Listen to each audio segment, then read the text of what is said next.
दोस्तों, चैनल को सब्सक्राइब करें डिजिटल सेवा, सरकारी योजना और छात्रों के लिए ऑनलाइन फॉर्म जैसे जानकारी के लिए। फ्रेंड्स, आपका स्वागत है राकेश टेक में। आज हम लोग देखने वाले हैं कैसे आपका जो केवाईपी के लिए ऑनलाइन करते हैं तो उसमें कौन कौन सारी डॉक्यूमेंट्स लगती है। एक छोटा सा वीडियो में आपको डिटेल से बताने जा रहा हूँ कि डॉक्यूमेंट्स जो लगती है कई बार हम भूल जाते हैं, तो वो सारे डॉक्यूमेंट्स हमें क्या करना चाहिए, रेडी करके रखना चाहिए। जो स्टूडेंट्स होते हैं स्पेशली उनके लिए होती है, साथ ही जो ऑनलाइन का काम करते हैं उनके लिए भी ये वीडियो बहुत ही इंफॉर्मेटिव होने वाली है। तो मैं आपसे रिक्वेस्ट करूंगा, यदि आप हमारे चैनल पर फर्स्ट टाइम हो तो हमारे चैनल को जरूर सब्सक्राइब कर दे। ऐसा ही इन्फॉर्मेशन मैं आपके लिए लाते रहता हूं। तो सबसे पहले हम लोग चले जाते हैं गूगल में और यहाँ सर्च करेंगे केवाईपी ऑनलाइन। ठीक है, केवाईपी ऑनलाइन सर्च करेंगे और ये आपके सामने ये चले आते हैं। ये स्पेशली बिहार गवर्नमेंट के लिए है।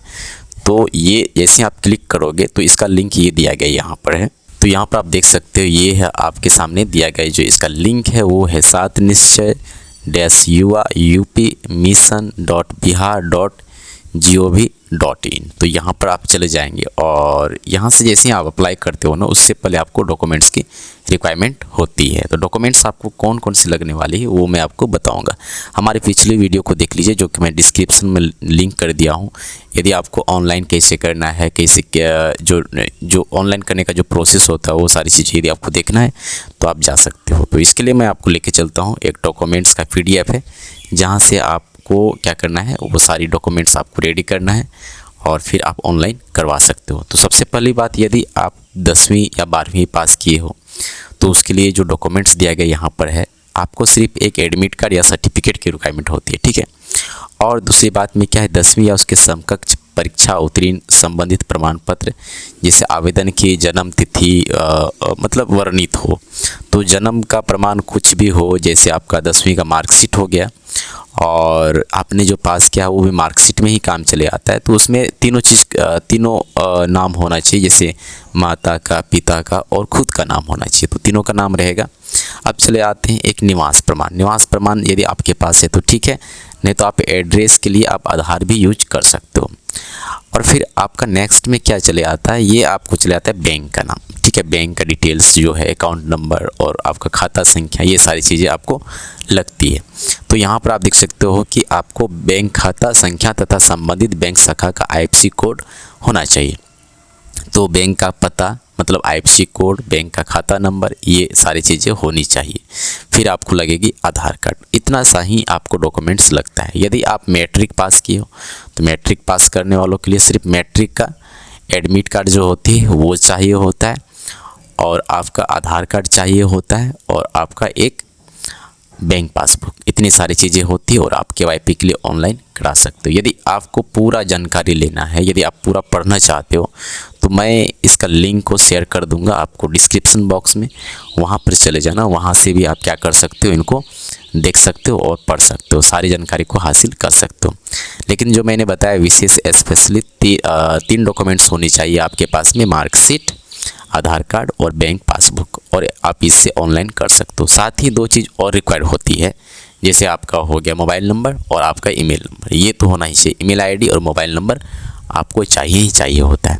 तो क्योंकि रजिस्ट्रेशन के टाइम में इसी में आपका OTP जाता है, फिर इसी में आपका जो रजिस्ट्रेशन ID होता है वो इसमें चले आता है। तो आपको दोनों चीज़ें होनी चाहिए। फिर आपको अलग से ये जो चाहिए होता है डॉक्यूमेंट्स, वो आपको रिक्वायरमेंट में वो आपको चाहिए।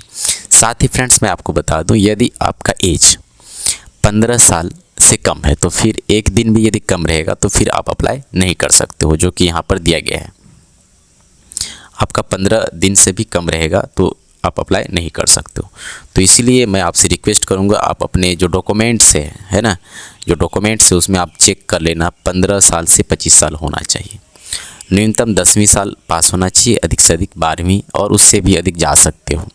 आवेदक बिहार राज्य का स्थायी निवासी होना चाहिए। आपके पास सारा डॉक्यूमेंट्स है, लेकिन आपको ये सारी चीज़ें भी ध्यान में रखनी होगी।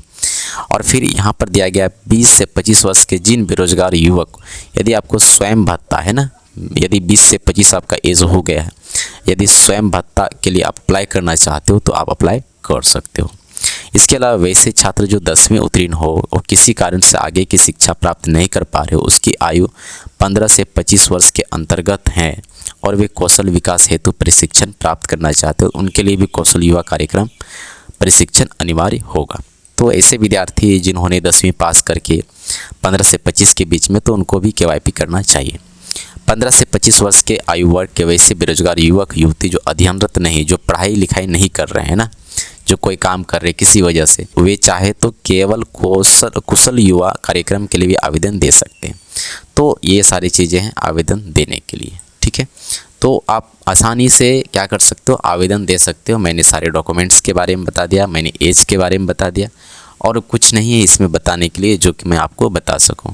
एज कंप्लीट रूप से आपका 15 से एबव होना चाहिए, ऊपर होना चाहिए, ताकि आप अप्लाई कर सको।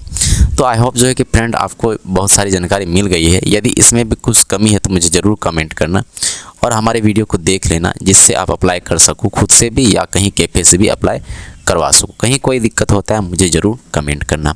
और ये वीडियो कैसा लगा फ्रेंड्स ज़रूर मुझे कमेंट करें, लाइक करें यदि आपको अच्छा लगा। तो फ्रेंड्स हम लोग मिलते हैं दूसरे ट्यूटोरियल वीडियो में, तब तक के लिए आप सभी को bye, thank you so much.